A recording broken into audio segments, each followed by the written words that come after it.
Not too long ago, the individual that I am going to show you in the video that I am going to show you today was attempting to convey to people that XRP was going to absolutely crash. In addition to this, he stated that XRP was absolutely pointless, that it lacked any applications, and that he, of course, did not appreciate it as a cryptocurrency. And I'm going to show you everything that he said word for word. And then I'm going to go into exactly how he started to alter his tune, but also why his words, to tell you the truth, don't carry a lot of weight. And the important point to note about this particular person is that he truly has a significant number of followers and subscribers on the internet. He is the proprietor of a very prosperous enterprise, and to tell you the truth, this is a lesson that I picked up while exploring the entirety of this story. Those who have a large number of followers or who are successful are not necessarily people that you should put your faith in, and I hope that by the time you reach the conclusion of today's film, you will have a clear understanding. I love both of these concepts. Let's get started and get down to business. Put that like button to use. Okay, let's talk about his story now. Rand Nooner, the proprietor of the Crypto Banter channel, is what I would like to introduce to you. Now, this individual is what we call a crypto OG. Since 2017, he has been rather active on social media, which clearly provides us with a lot of information to go off of based on his prior tweets, a lot of which I will show you. First things first, however, we need to get his opinion on XRP. Also, this occurred not too long ago, is that correct? We are discussing the time when the price of a single Bitcoin was at a very recent high of $57,000.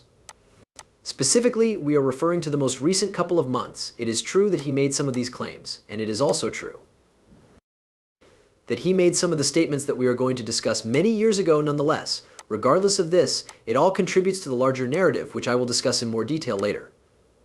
However, before we go, let's find out what Rand thinks of XRP. I would never deal with XRP. How come? Mainly due to the fact that I do not find any principles there. It is a centralized firm that sells tokens in order to support their operations and increase the size of their equity stake. I'm not going to take XRP. Although the Securities and Exchange Commission SEC has been removed from the equation, I do not believe that we will suddenly be able to get XRP to fly to the moon. I am truly sorry for anyone that owns XRP. People have moved into much better things, and I believe that the chart is going to remain more or less where it is now. I think the chart is going to continue. All right, so what does he have to say? He is quoted as saying, I believe that people are moving on from XRP. There are a lot of things that are significantly better out there, which we will discuss. Yes, he is stating that. Ripple is the owner of it, and they are simply dumping tokens on all of its investors, which is of course preventing it from developing and holding it back from progressing. That will be taken care of. And in addition to that, he is claiming that it does not actually have any utility, and that it does not have a lot of use cases. All right, so let's begin with the three most important statements that he makes, all of which can be readily refuted from the beginning. However, before we proceed with the process of disproving his statements, I would like to demonstrate to you that he is inconsistent due to the fact that this individual flip-flops more than your least favorite politician throughout the course of the years. Okay, we're talking about every single day, so we're going to start with none other than this tweet right here, because I think this tweet really shows his character very well right. So here he is talking about, you know how XRP is faster and cheaper than Bitcoin, right? When was this tweet from? Well, it was from 2019, and you can see he got a lot of engagement from this, and this is a theme that you're going to notice with Rand. When it is, I suppose you could say, beneficial for him and his engagements in the business that he is creating, he will, in essence, cover Bitcoin and other cryptocurrencies. Later on, when he is no longer in need of that cryptocurrency, he disposes of it in a manner similar to how he would dispose of an old, worn toy that he no longer cares about. Additionally, if you go back and look at the tweets that Rand Nooner has posted, you will notice that he used to have a very positive attitude toward XRP, saying that it was better than Bitcoin and that it had better technology, more utility, and well, he's been saying that for years, but the question should be, why is he now changing his tune? Well, it's pretty obvious, right? He's now realized he can get engagements from elsewhere. Now you can see that he's actually been very well criticized over the years, because he's essentially been criticizing Bitcoin. He's saying like things in 2017, like Bitcoin is too slow and too expensive, it's dead. When he made this statement in 2017, he was essentially stating that Bitcoin never existed. To add insult to injury, I am of the opinion that from a technological point of view, XRP is superior to Bitcoin. However, I would never in a million years declare that Bitcoin is no longer relevant. So this individual has been quoted as stating this in 2017, right? All of these totalitarian remarks, as if Bitcoin is going to be rendered obsolete. Are you aware of the significant price difference between Bitcoin at that time and where it is at the present time?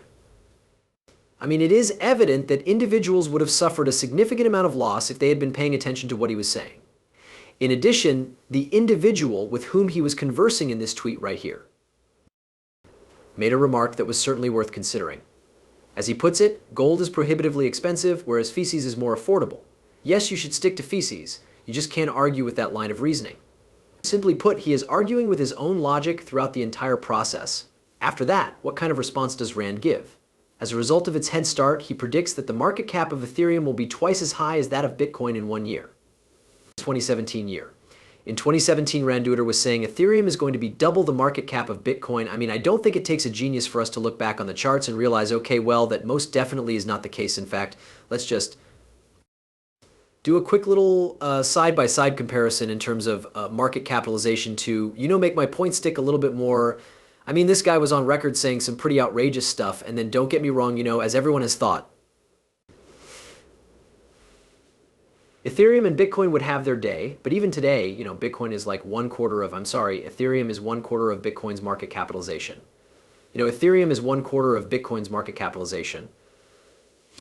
I mean, in 2017, it was not even close to being a possibility. Oh my dear God. It seemed as though Bitcoin was reaching, billions, with a volume of little more than a couple of $1 billion at best. You should know that Bitcoin was completely booming in 2017 and continuously reaching 10 billion for the first time. A number of consecutive days during that very same time period in question repeatedly. So, don't get me wrong, that's for sure. Bitcoin was at 11,000 and Ethereum was just a little bit higher than $1,000 a coin at the time. Indeed, you are aware that Ethereum was competing for the very first time in its history. But contrary to what Rand Nutter was claiming in this context, it was not the case. To what was he referring? In double, but the market for. Bitcoin has not even come close to doubling. I mean, give it a shot. Insanity without a doubt. And all of this to make the situation even more hilarious. Remember how I was demonstrating to you guys that, he was acting in such a hypocritical manner against Bitcoin back here? Now, however, he is shifting his position with regard to Bitcoin. He is stating that you can be confident that all of Pavel Durov's bank accounts will most likely be frozen, but he has more than $100 million in Bitcoin. Since then, he has gone from arguing that XRP is superior to Bitcoin to saying that XRP is pointless to saying that Bitcoin is amazing. Get your hands on some Bitcoin, people? I agree. With the exception of the fact that, he is receiving a lot of attention on social media, I really truly don't know how to follow this guy's argument, considering that he is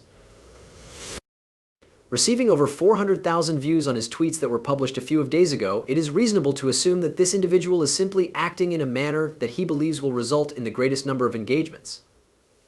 In addition, as content makers, please do not misunderstand me. We are mostly responsible for that. Our content ought to be as appealing to the general public as it can possibly be. On the other hand, man, you should avoid making sacrifices and letting your ethics and morals go out the window. In the process, you will become like a snake oil salesman who does not believe in anything and is only trying to appeal to your audience, as if it is not a sustainable approach. As time goes on, people are going to see through your nonsense, and it's going to be really wild. To tell you the truth, how are you meant to take someone seriously when they alter their position every other week? Please don't get me wrong, I'm not saying that it's acceptable to shift your perspective. To go from saying something like, oh yeah, XRP is fundamentally better than Bitcoin to saying that XRP is a terrible waste is like, it's a pretty large jump in opinion. And what exactly is the evidence that supports that? Nothing that is true. That is what he is saying, that it is of no use. Okay, I believe that it is time to address his actual claims that he made against XRP. I believe that I have demonstrated to you guys beyond